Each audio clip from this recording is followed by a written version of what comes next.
The worst fan bases as voted by you. I've already done my list, so this one's on you, my subscribers. Let's go.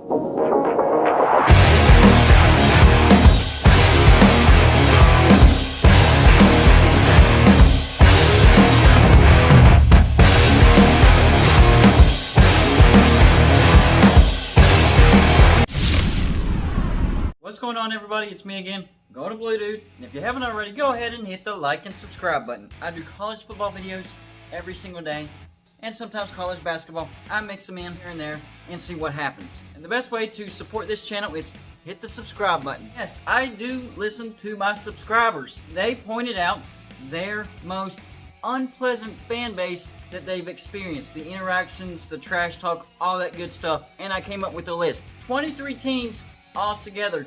The weird thing is, there's a 12-way tie for 12th place, there's a 5-way tie for 7th place, and a 3-way tie for 4th place. But there is an undisputed 3rd, 2nd, and 1st place. Let's get the 12-way tie for 12th place over with first. First up on the list, Clemson. Really, they're not a bad fan base. They're having a lot of success, and with success comes gloating. It happens. But they don't do it excessively.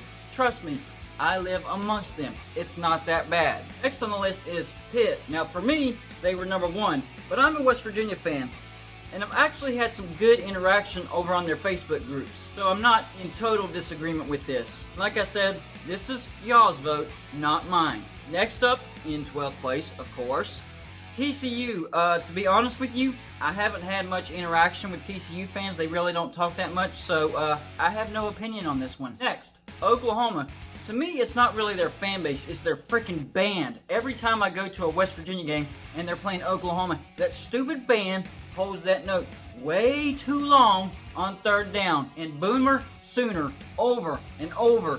First down, touchdown, field goal, kickoff, Boomer Sooner. It drives me nuts. It's the band that gets to me. Tennessee makes an appearance. Really, they're just mad and upset because of their lack of success. They used to be a powerhouse. Now they're struggling to get back to relevancy. So, yeah, they're a little bit annoying, but not much to chirp about if you're a Tennessee fan. Michigan makes their way onto the list. I think Jim Harbaugh might have rubbed off just a little bit on Michigan, but they've had minimal success, so not really all that much yapping right now, especially to Ohio State fans. They haven't beaten them at all under Jim Harbaugh. Kentucky also makes the list at number 12. Honestly, not much interaction with them as well, but our head coach, Neil Brown, has ties to Kentucky, so if they were to come and take him away from us, then I would have a serious problem with Kentucky.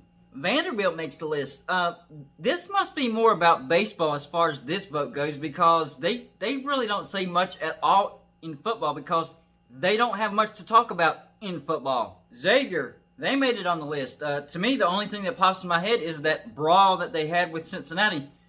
The funny thing is, Cincinnati does not appear on this list. Maybe there's no Xavier subscribers yet, and they'll put Cincinnati on the list. Virginia Tech, they're making an appearance. Colors, the inbred jokes, Enter Sandman, yes, they are annoying, especially at Lane Stadium. You get out of their natural habitat and they're not as bad, but when you're in that stadium, the whole thing is just annoying, not gonna lie, especially if you're a West Virginia fan. Back in the Big East days, whenever we played them every year, yeah, that's not a great place to be if you're a West Virginia fan. Be prepared to be annoyed if you ever decide to take a trip to Lane Stadium. Not sure about this next one, Memphis. I have no idea how they made it on this list, but they did. Barely. Another team that's a little head-scratching, but once I thought about it, kind of made sense. Texas Tech. It's not so much the yapping, it's more of the eyeballing and the guns up saying, wreck 'em, wreck 'em, wreck 'em, wreck 'em, wreck 'em, over and over and over. Yeah, that gets annoying. Now it's time to move into the 5-way tie for 7th place. First on the list, Marshall. And I'm pretty sure these votes were cast by West Virginia fans because Marshall thinks that they're our rival, and they're not. They are 0-12 against West Virginia in football. They came close in 2010, but of course, they blew it. Also tied for 7th place, Alabama. They are a dynasty with the greatest coach of college football of all time, bar none. He passed Bear Bryant. He's the greatest, Nick Saban. So you better expect some gloating. It's gonna happen. That being said, they do think that they're gonna win back-to-back national championships. And if you don't agree with that, then you're a moron. Also tied for 7th, Texas. I do agree with this one. Texas, they have turned into a bunch of crybabies, especially towards West Virginia fans.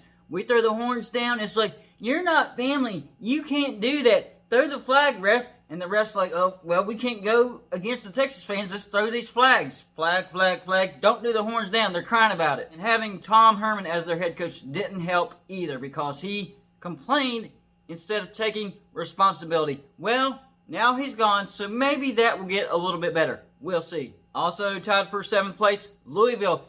These fans can be annoying, but they are very knowledgeable, and they will sit down and talk with you about football any day of the week. But college basketball is where it's at in the Ville. The last team tied for 7th place is Penn State. They might not have got enough votes to get number 1, but the votes that they did get, they were accompanied with some comments that weren't very nice. So, yeah, there's some people out there that don't like Penn State fans. It's true. Penn State fans can be snobs, and they are very, very high on pronunciation and how you pronounce your words. Like, you have to say everything perfectly, correctly, or like a robot, or they are going to trash the way you talk. Now we're moving into the 3-way tie for 4th place. Florida is the first team to make it into 4th place. Personally, I've never had any bad vibes from Florida fans myself, but apparently if you're a Georgia, Tennessee, South Carolina, or Florida State fan, then they are definitely the worst fans ever because that's all I've heard from those 4 fan bases, and that's why they made the list. Also tied for 4th place,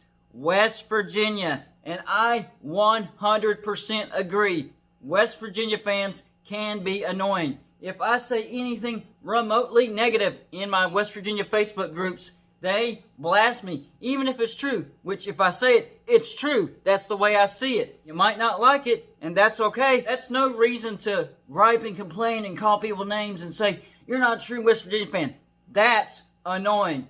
You belong on the list, fellow West Virginia fans. I love you, but you definitely belong on the list. The last team that made it into 4th place, Notre Dame. I've heard a lot of negative things about Notre Dame fans, which, personally, I haven't seen it. So, I went over to their Facebook groups and put it to the test, and it's actually pretty accurate. If you don't treat them like football royalty, then you're not worth the dirt on the bottom of their shoes, and they'll scrape you off on their welcome mat. Number 3, Georgia. And yes, I've had some negative interactions with Georgia fans. I love the Georgia subscribers on my YouTube channel.